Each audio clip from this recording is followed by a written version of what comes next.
بقناة تربية الدواجن.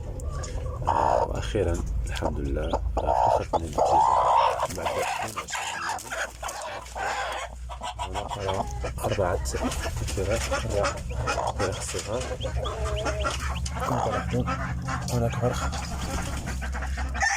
آخر يفقس من البيضة كما تلاحظون، تفقس البيض ولي اللحم.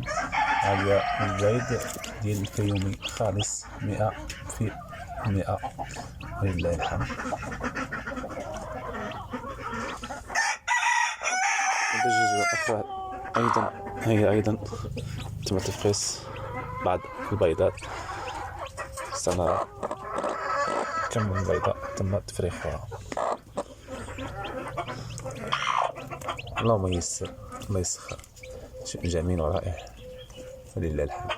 بعد 22 يوما تم تخريج أول تخريجة من البيض الفيومي.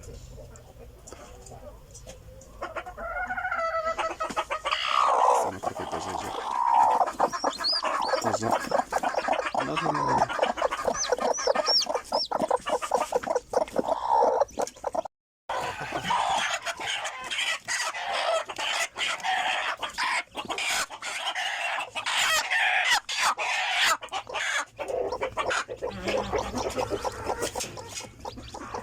هنا أيضا الدجاجة الثانية تم تفقيس 6 بيضات.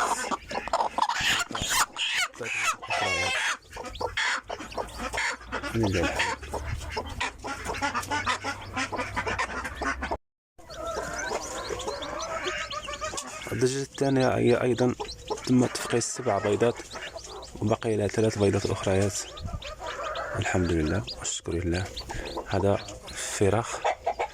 فرخ الفيومي، الدجاج الفيومي. هذه كتقرق لها 12 بيضة، أكلت بيضتان، فرخت 7 وبقى 3 بيضات.